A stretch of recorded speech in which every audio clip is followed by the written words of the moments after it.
Hi, I'm Greg Pratt with the Chicago Tribune. I'm also the author of The City is Up for Grabs, How Chicago Mayor Lori Lightfoot Led and Lost the City in Crisis.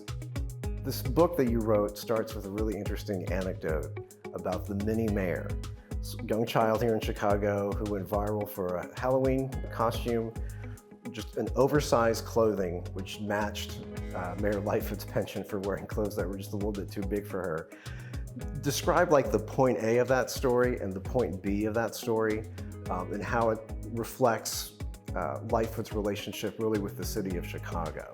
So when she was a baby mayor in 2019, this child had dressed up like her and it went viral, and the mayor's office caught on, brought the kid in for some pizza, and they had a nice little meeting. It was very sweet, very appreciated. By the end of her term, when she had lost re-election, was at her last city council meeting, Mayor Lightfoot was not as happy with the city, and the city was not as happy with her. They had just rejected her by 85% of the vote. So the mother had brought the child to come see her one last time, and the mayor didn't make time to take the flowers that they brought. And for me, what that symbolized was just the way that she came in with all this hope and promise and inspiration, and she left sort of sulking her way out of City Hall. And it was really, really unfortunate. One criticism from the end of her tenure that I remember, which was very clarifying, was that she went into this mayorship thinking that she was going to be able to either reform the machine or work around it. And really the machine in Chicago doesn't really change a whole lot. Is that like a pretty accurate description of the difficulties that she ran into? Because she came in here as a reform candidate to a large degree. Sure. The reason Mayor Lightfoot won her election in the first place was because Ed Burke got pinched by the feds, and it became a referendum on who is connected to Ed Burke and who is connected to the machine. As an outsider and as a former federal prosecutor, she was able to ride that wave. Once she took office, she abandoned some of those efforts at aldermanic prerogative in particular, partly because aldermen, including friends of hers and allies of hers, didn't want to give up their power. For them, it's a great thing that they get to control zoning in their ward. And they say, we know our community, we know the city, we know our neighborhood, we are in the best position to do this, which there's some truth to. But the aldermen, for a long time, there's almost 40 of them that have gone to prison in the last 30, 40 years. And what they have used to go to prison was this. And Mayor Lightfoot lost her focus on that issue and wasn't going to win that fight unless she expended a lot of resources. So she eventually just dropped it. And the book gives a couple of examples right at the beginning of her tenure where she was pretty naked about saying one thing on the campaign trail and just flat out denying that she was going to pursue any of these goals. Was there like a few others along those lines as well? Well, on one of the interesting little moments is I take the reader into her meeting with Mayor Emanuel after she had won the election. And she comes into City Hall to meet with Mayor Emanuel, talk about transition stuff. And he's worked up about, he wants her to know that an elected school board is bad from his perspective. And she had campaigned on an elected school board. So Mayor Emanuel talks to her about this, and at the end she says, oh no, I'm not for that. And Rahm and his people are flabbergasted because they don't trust her. They don't trust her because they had appointed her to the police board. She had told Mayor Emanuel she wasn't going to run for mayor, and then she ran for mayor. So and she thinks that they're a bunch of jerks as well. So they don't like each other. They don't trust each other. And for them, they thought, well, it's a good thing that she's abandoning this crazy school board idea, but also you can't trust her. And they went around telling people that story. And that was one of the biggest examples, because that wasn't just like a campaign promise. That wasn't something she said. That was something she put on her commercial. So for her to switch on that was one of many ways that she just campaigned on one thing and then did something else, and on core issues as well. When I was refamiliarizing myself with the 2019 race, I had forgotten about how much of a landslide Lightfoot's win was. Do you think she would have seen that same level of success against any other of the candidates like Mendoza or Daley, or was Preckwinkle sort of like a special weak candidate? She would have beat any of those candidates pretty handily. So Susana Mendoza at the time was connected to Ed Burke, and so that was going to be a problem for her. Bill Daley just looked like he didn't want to be there. You know, Bill was a terrible candidate. He could be, not saying he's a bad person, but he was a terrible candidate, ran a terrible race. Preckwinkle had just attempted to ban soda pop as a joke. You know, she had just done the pop tax, which was this giant tax. She was very unpopular. She was unpopular with all sorts of people, partly because of the pop tax, partly because of Burke. She campaigned poorly. She was reading off a script for some reason everywhere she went, even though she'd been in politics for about 40 years and did not need to be reading from a script. So Lori would have beat, those are the big candidates, and she would have beat the pants off of any of them in 2019. When you start writing about the transition and the beginning of her tenure, I almost felt like there were a few chapters missing because it seemed like she had a real change in demeanor when it came to working with the aldermen, working with the media to a certain degree, just kind of a standoffish, my way or the highway character. Do you think the idea of the mandate that came from winning 3/4 of the vote affected her perception of just the power she was supposed to wield in Chicago, or do you think she would have led like that if it was like a closer race? Her personality is her personality, and her personality is that she's a puncher. She's a federal prosecutor. She's going to beat up on the people she feels like she needs to beat up for. She's a fighter. It was not, so a lot of politicians don't understand why they won a race. They don't understand why they got elected, how they got elected. And Lori Lightfoot did not win because the voters sat down and said, wow, she's smarter than Toni Preckwinkle. She's better looking than Toni Preckwinkle. She's funnier than Toni Preckwinkle. It was a change election, which means it was about who is new and who is not new. And that's it. Once if an election, you know, if you're riding a wave that is bigger than you and you win, that's great for you, obviously. She was very happy that night, and you can never take that away from her. But she didn't win because the voters said, I want you to beat up everybody every time you're mad, you know? And I like to say that, you know, if you slap someone upside the head on a Monday, you know, as a society, we don't look kindly on slapping people upside the head, but every once in a while you have to slap somebody upside the head. But if you go around your week and you've slapped 10 people that week, people are going to think there's something wrong with you. And that's the problem that she ran into, is that she didn't know when to slap someone and when to give them a stern talking to. But I do think that the landslide victory was a little cursed, because I do think that she didn't fully understand. And one of the examples I give in the book is that Willie Wilson, the entrepreneur businessman who's very popular on the South Side with black voters, he endorsed her against Preckwinkle. He took her around. Me, Lori Lightfoot, and Willie Wilson went step dancing one night on the far, far South Side, and he worked hard for her. And she threw him away before she was even sworn into office. And she eventually could have used his help.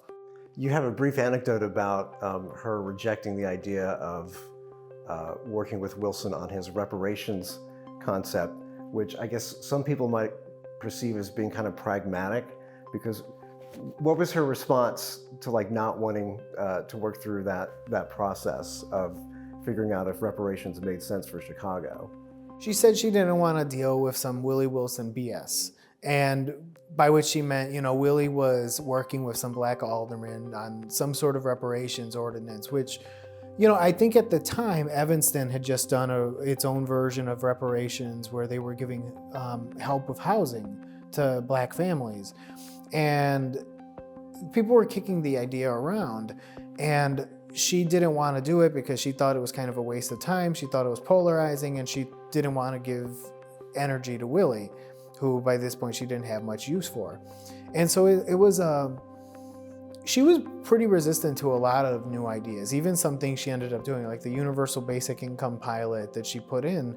For a while, she was fighting with Alderman Gil Villegas about that. He was pushing it. He's a moderate guy, but he's pushing this more progressive ordinance. And she said, I'd rather people work. and eventually she came around on that one too. But this was she's as a leader, she was a centrist. She was middle of the road, and so she was very reluctant to push a lot of change, which is also pretty consistent with being a corporate lawyer. I always got the impression from her, especially as we were reacting to the summer of 2020, that she wanted to be a little bit more pro law and order, and maybe not necessarily pro cop, but pro law and order than a lot of other progressive mayors that would have been in her same position. But it just felt like maybe she was a little hamstrung by the left-leaning nature of city council or the media that was watching her. Do you get that? Is that a fair assumption that in a different environment, she might have been a little bit more pro law and order? No doubt about it. You know, she was a prosecutor. She's very pro-police. I mean, there's an anecdote where after there was the riot at the Columbus statue, she calls a conservative alderman, Matt O'Shea, and says, these animals attacked our police, which is pretty strong language. And I was with her while she was campaigning the far southwest side in Beverly in Mount Greenwood and Beverly during the Southside Irish Parade in 2019. And she's in a room full of cops. Mancow is there. Mancow is wearing some ridiculous boa. And it's a fun time. And she comes up to some cops and she says, I'm going to be good to you. I'm going to take care of you. She's having these conversations. At the same time, she's in other parts of the city talking about police accountability, talking about reforms, talking about racism. And all of this is worthwhile to discuss and think about, but she never found a lane. So one minute she's out there saying to people, these animals attacked our police. The other minute, during the Floyd protest, if you recall, there was an officer who flipped off some protesters and it got caught in a photo. And she gets asked about a press conference and she very heatedly says that person should be fired. And these are very hard things to keep together, because if you don't feel like someone has your back, and I do think on the middle finger, that's probably an overreaction. Yeah. That's, Mayor Lightfoot, sometimes when she's talking about the difficulty of police reform, we'll talk about John Burge, the police torture commander, kept his pension after going to prison. So these are complicated themes, but her inability to pick a lane and to be clearer and to pick her fights better. Like, you didn't have to pick the fight. You did not have to pick the fight with the officer that flipped off some protesters. It probably was worthwhile when you had some officers, if you have a more egregious police misconduct case. But she didn't pick her battles. You have an interesting anecdote about a conversation she had with Eddie Johnson about trust, which kind of also informs this idea of not being able to pick a lane. Why don't you just kind of briefly talk about that conversation about trust and how it reflected not just her kind of hot and cold relationship with Johnson, but her relationship with police reform in general. So one of the first things that she says in a meeting with Superintendent Eddie Johnson is, Soup, do you know who I trust in CPD? He says, who? She says, you, and that's it. And she would drop hints about, she has sources in the department, she's hearing certain things. And it really created a tense environment. For Eddie Johnson's purposes, he said, there's 10,000 people that work for this department. You gotta be able to trust more than just one of them. And then one of the first things she did, she was adamant about, was she didn't want to be protected by a Chicago police commander. She wanted to bring in Jim Smith from the U.S. Marshals. And that was seen as widely disrespectful. Superintendent Johnson tried to talk her out of it. She said, that's my guy. He said, okay, because he wanted to pick his battles. But that was a moment of, she wasn't comfortable and trusting of the officers, and that showed.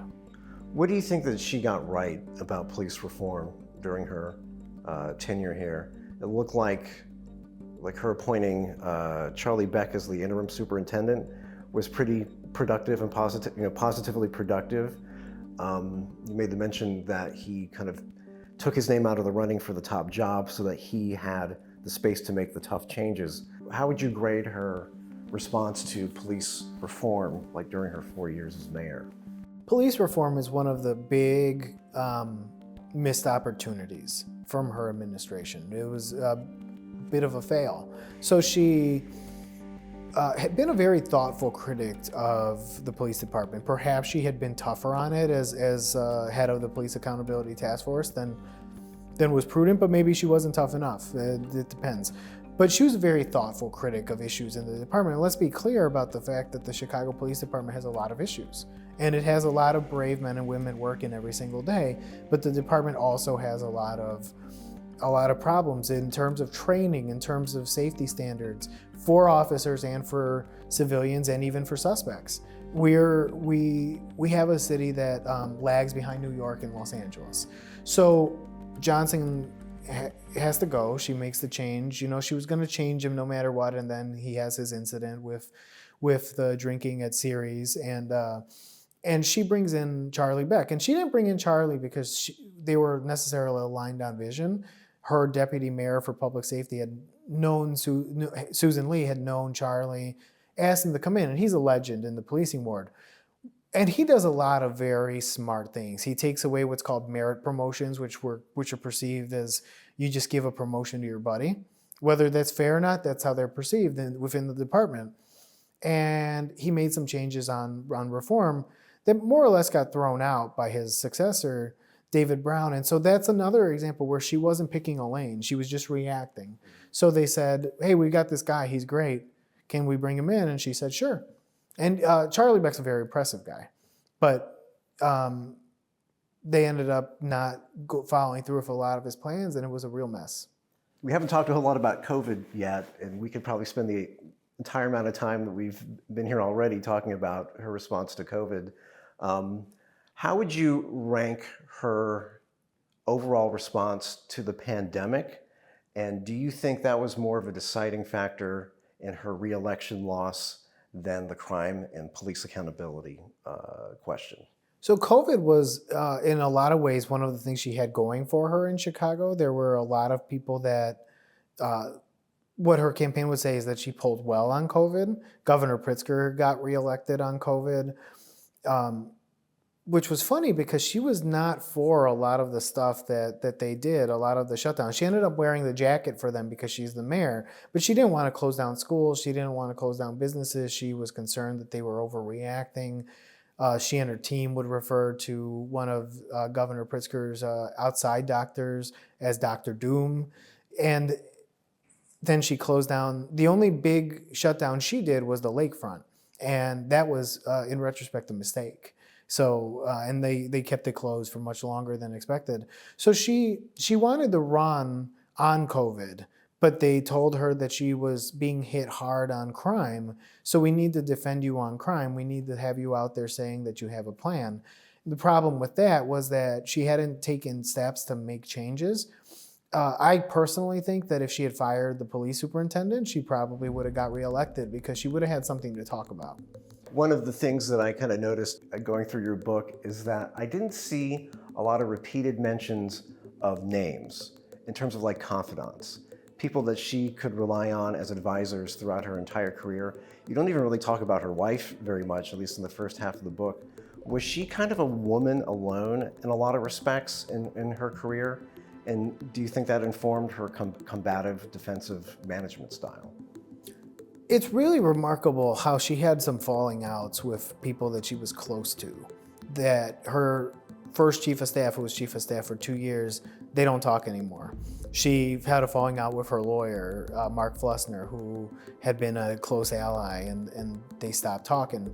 She had a falling out with the deputy mayor for public safety, Susan Lee. She had a falling out. I could go on and on. The mayor couldn't separate personal from work, from good advice, from people working with her. She really struggled with that idea, even with some of her aldermanic allies. And so she would not always make the time to talk to her fellow members of city council. And so, yeah, I think that that's an astute observation of she didn't have a lot of repeat confidants because she was blowing through people. And that was one of those things where, you know, she liked my work when I was tough on Tony Preckwinkle, because I used to cover the county, and I wasn't tough on Tony Preckwinkle because I don't like Tony Preckwinkle and I want to help someone else. That's crazy. That's not what journalism is. I was tough on Tony Preckwinkle because I am tough on whoever I cover. If you became an elected official that I'm covering, I'm probably going to be tough on you. It just is what it is. And when I applied the same standards to Mayor Lightfoot, she took it personal, which of course it never was. I mean, I actually, on a personal level, I like Lori Lightfoot. She's funny. She's very smart. She just lacks some political skills. How did your access to her change over her tenure?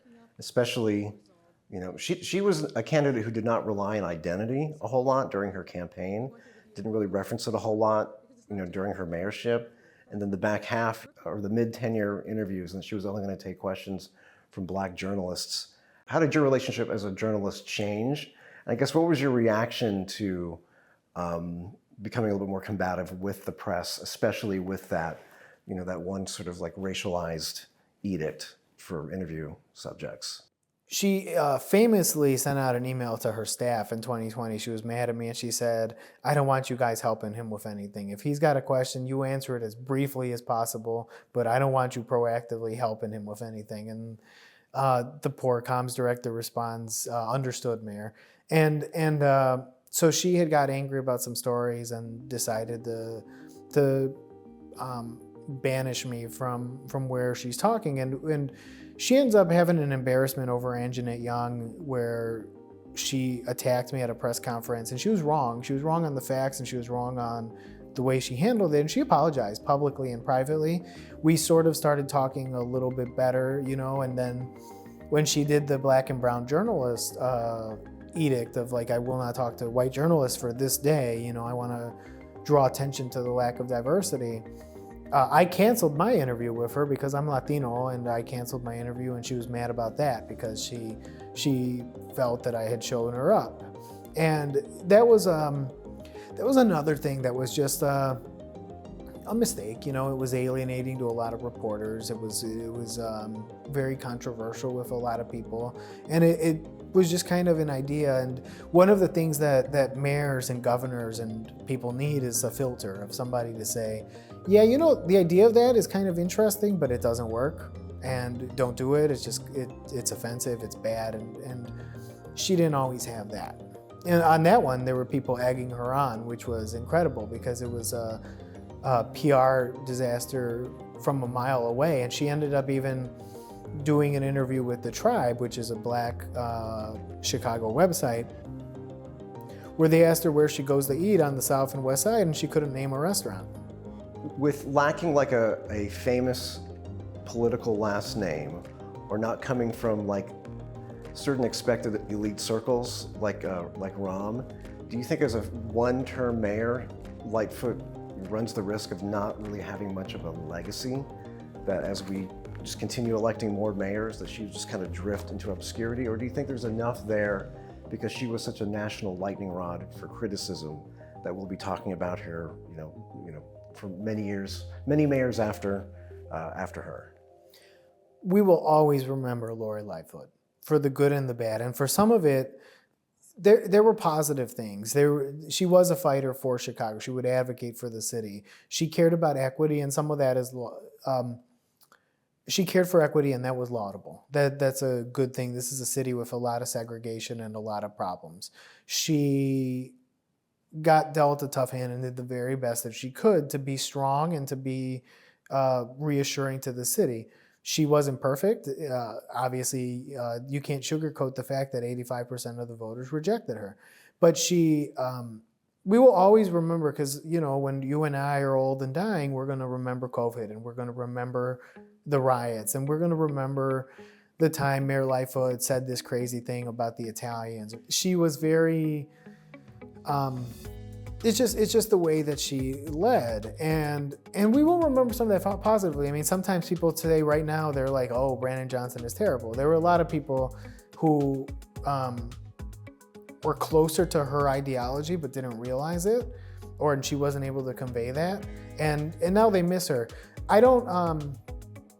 So it's complex, but she is a personality fitting very much with every other great Chicago mayor, with a Jane Byrne, with a Harold Washington. She didn't have the success of even a Rahm Emanuel of getting reelected. She didn't have the success that some of them did, but she is very much a part of Chicago and this iconic person that came in, raised hell, and left. And people didn't think she was doing a good job at the time, so they switched directions.